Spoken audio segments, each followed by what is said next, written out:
My ex-husband and I divorced when my son was 10. My ex had found someone new. We went for 50-50 custody, but he still had to pay some child support. I went back to school at that time. During the weeks his dad had him, I buckled down and did nothing but schoolwork. When he was with me, I ensured I had time for him before and after school. I did expect him to help around the house, but nothing excessive, mostly just cleaning up after himself and helping with cooking and laundry. His dad's house was more fun. I tried to make my home welcoming. I bought a used PS4 and I got fibre optic internet. It wasn't enough for him. When he was 14, he and his father got the court to award my ex primary custody. I did fight it, but my son made it clear he would run away if I didn't give in. Counselling didn't help. I tried everything. It was devastating to have my son decide I wasn't someone he wanted to spend time with. He started skipping visitation. When he did come, he would leave the house and only come home once it was time to sleep. During this time, I started a relationship with my current husband. He helped me through this. He wasn't on my radar romantically. Nobody was, so he got close to being a fantastic friend. I asked him out and we got married 6 months later. We'd known each other since I went back to university. 6 months after we got married, I got pregnant. By a strange coincidence, so did the woman my ex was cheating with, not the woman he left me for. It was a newer model. I had sold my house and my husband and I bought a condo together. It was just a 2-bedroom apartment with a tiny den. We made the den into a nursery and consolidated our offices into the second bedroom. My ex moved in with his new girlfriend, who isn't a fan of my son. His stepmother doesn't want him there if his father isn't there, so my son is also in the new house with his dad's pregnant girlfriend and her mom. My son is now a teen and he called me to see if he could stay with me. I said I didn't really have any room. He asked me what I did with his room. He didn't even know I sold the house. He's very upset. He called me a witch for not having a place for him to stay.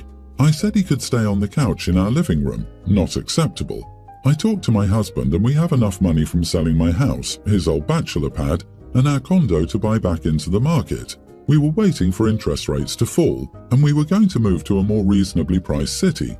I told my son if he could take the living room for now, we could have a room for him in 6 months. He moved in with his grandparents. He isn't happy there. At least his dad got him a car to drive to and attend the same school. My son is angry that I prioritize my new baby and work over him. I had no expectation of ever needing to house him again. My ex called me and told me to make our office into a room for our son.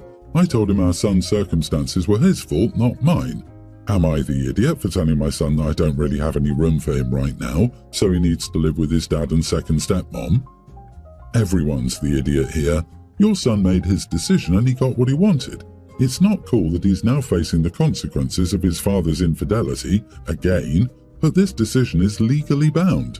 It's your ex's responsibility to care for your son, by his own doing.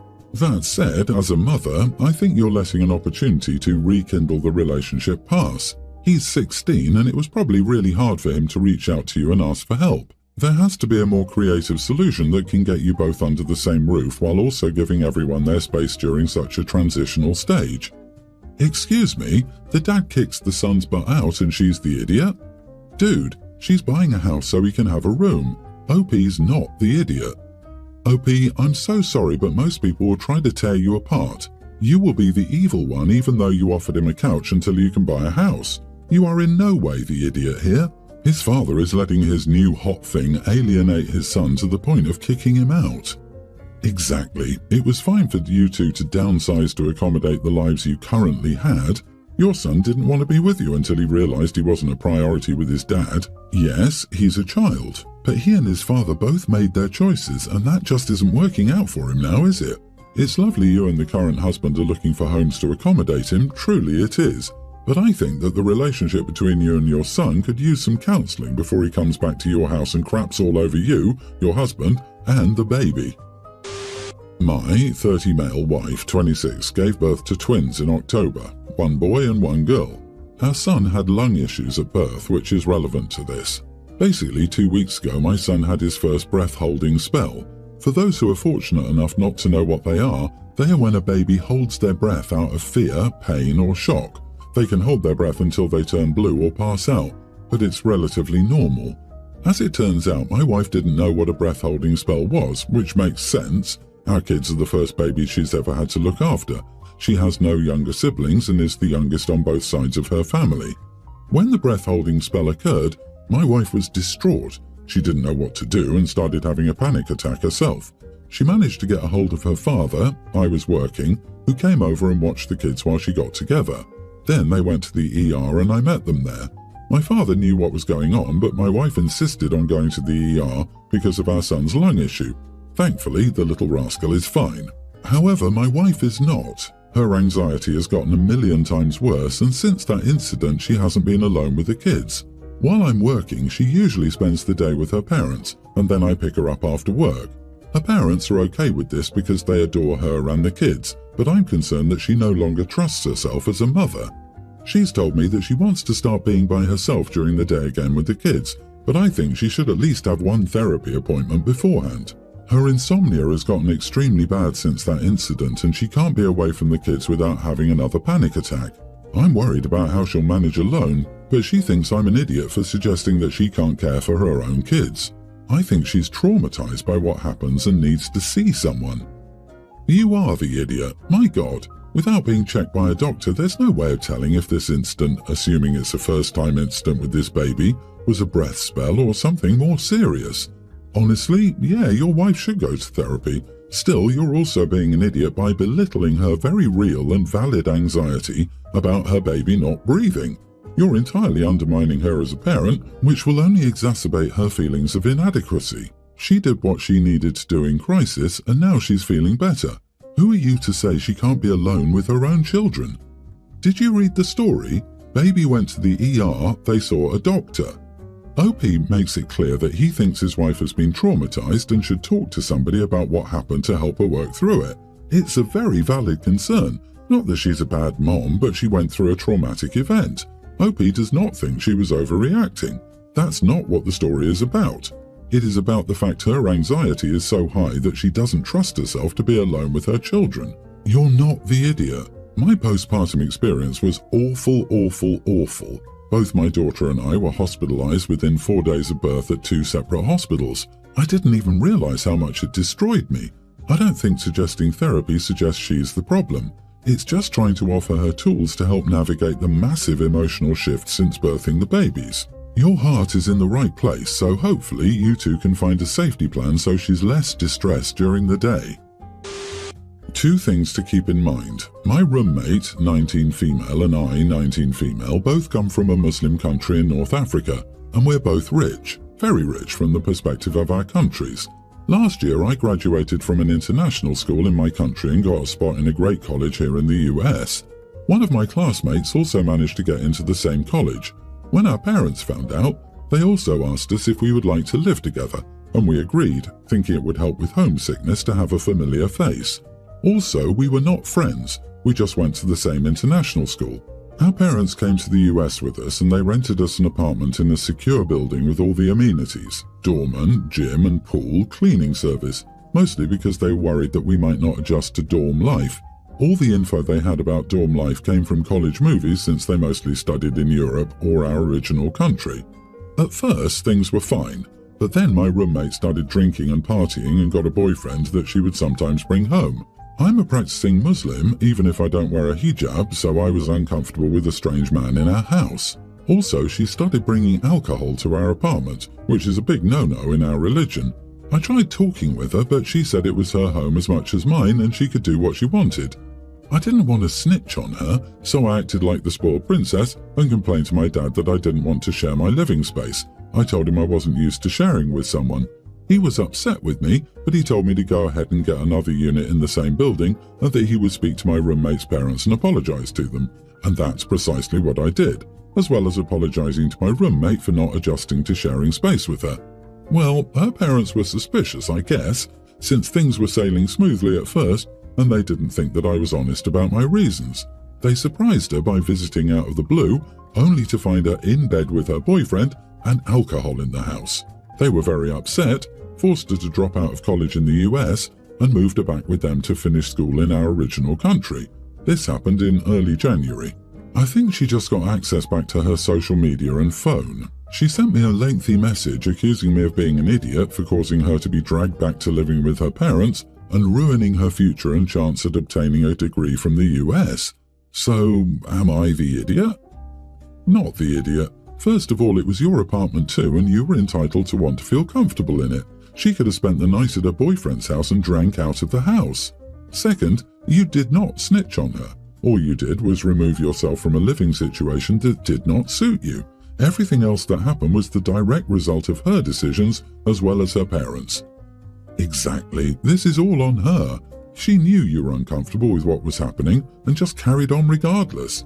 Her behavior pushed you out, which set in train the events leading to her going home. Best of luck with the rest of your studies. You've got nothing to blame yourself for. I got divorced 6 years ago. I have an excellent co-parenting relationship with my ex. He finally figured out he was gay and we parted amicably. He wasn't the love of my life, just someone I cared for. I met my husband 2 years later. Both of us have tween children, my son and his daughter.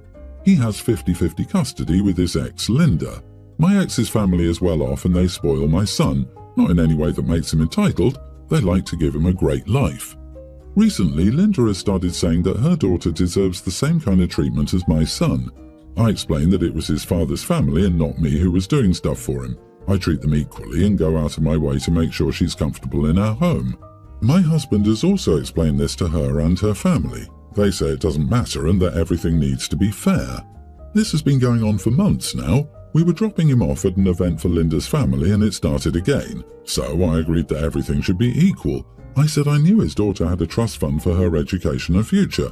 If they split it 50-50 between her and my son, I would ask my family to do it for her like they did for my son. This made them go nuts. They started screaming that I was trying to take away money that only belonged to my stepdaughter to give it to someone they're not related to. They refused to listen to my side of the argument.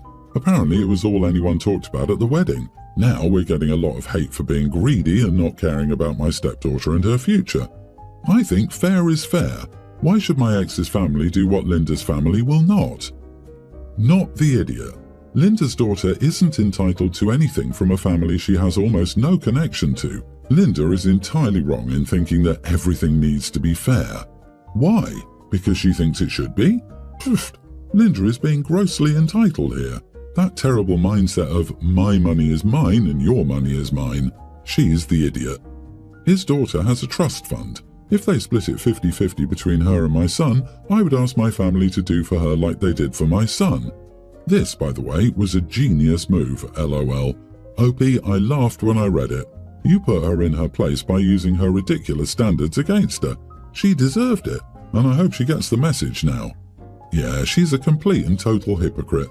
However, arguing with idiots is like playing chess with a pigeon. No matter how good you are, the bird is going to crap on the board and strut around like it won anyway. The reaction from the rest of her family is understandable. They don't have the context to understand that you were not making a serious request. Anything they've heard so far has been filtered through Linda to make you, as an extension of your ex's family, somehow the villain.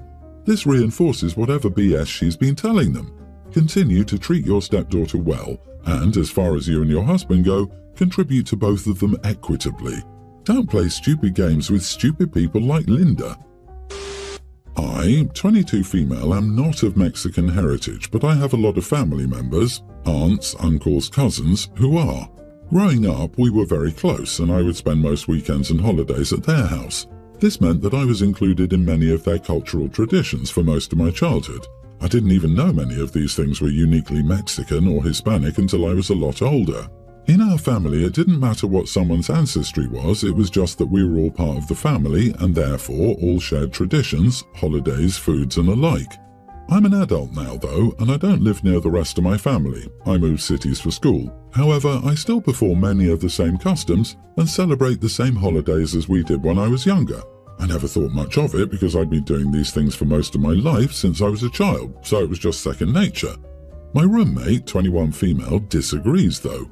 She called me out while I was making dinner one day for cooking Mexican food so often and said I was committing cultural appropriation and stealing Mexican culture by eating Mexican food and celebrating Mexican holidays when I'm not of Mexican or Hispanic at all heritage. I was shocked because I never considered I was doing anything like that. This was just what I was used to. But I also care deeply about protecting marginalized people. If I've been doing harm, I want to fix that. So, am I the idiot for stealing Mexican culture, as my roommate said? You're stealing what? Cultures can't be stolen, can they? Excuse me, but who is your roommate to say a damn thing? These are your family traditions and are yours to follow as you see fit. She sounds like one of those virtue-signaling nitwits who are getting offended for offence's sake. Anyone asks, these are my family traditions, and I will not be changing them for someone I've just met. You are not the idiot. Let me guess, your roommate is not even Mexican herself. She probably hasn't even bothered to understand your connection and personal experiences with Mexican culture and is just crying about cultural appropriation. I would continue to celebrate a culture that you grew up around. Don't let her control how you live your life. She needs to get a life. Yep, has your roommate eaten at Taco Bell or ordered Chinese food? I'm Indian American. Does that mean I can't make pizza for my kids and they have to eat dal and roti forever because otherwise they're appropriating white culture? Oh wait, pizza is Italian, so I guess eating pizza is also cultural appropriation for your roommate. Jesus, tell her guilty white conscience to take a hike.